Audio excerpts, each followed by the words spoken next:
The Father is called Yahweh God, the Spirit is called Yahweh God, and Jesus is called Yahweh God. There's only one Yahweh. How do we figure this out? So what they do is eventually they come up with this language of being and person. Being describes what you are. Person describes who you are. This chair has being. It's what philosophers call ontological status. But it doesn't have personhood. I didn't ask its permission to sit on it. Right. But it does exist. Yeah. And so being is what you are. God is Yahweh.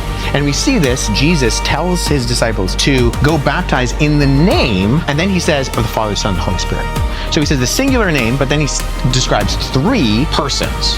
And so this is the question the early church is wrestling through when they say, okay, Jesus is given the honors, the attributes, the names, the deeds, and the seat of God. It's an acronym, hence. The Spirit is given the honors, the attributes, the names, the deeds, and the seat of God. And the Father is given the honors, the attributes, the names, the deeds, and the seat of God. There's only one God. How do we understand this? Now, the ancient Jews actually already had a concept of this in that they weren't Unitarian fully. God can rule and reign in heaven, and yet the Ark of the Covenant could still have God's presence. Before Sodom and Gomorrah, Abraham is met by three individuals, two that are identified as angels and one that is identified as Yahweh God. The angels go off to Sodom and Gomorrah. Abraham dialogues with Yahweh. Eventually, Abraham leaves, and then in chapter 19, in Genesis 19, says that Yahweh on earth rains fire and brimstone from Yahweh in heaven. Now, you only have one Yahweh, so what's going on there? Well, we would say, within like a Christian framework, this is the pre-incarnate Christ. He is not enfleshed in who Jesus is, but this is the complex unity, and the Jews understand this, and even early on in rabbinical Judaism, there's also this idea of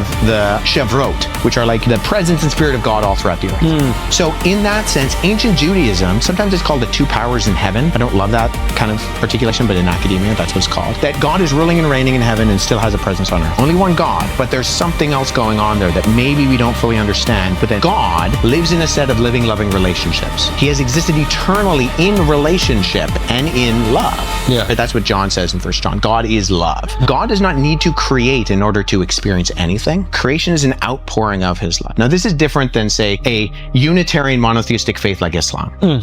In Islam, in one sense, philosophically, God does need to create to experience love, because love requires an object and a subject. And so, in order to feel love, the Unitarian God of something like Islam needs the object in order to feel that. That's not true for Christianity. The Father has been loving the Son in the power of the Holy Spirit forever. The early Christians are wrestling through these things in order to formulate the language of this. Eventually, they come up with this idea, one being in three persons. Being describes what you are, persons describe who you are.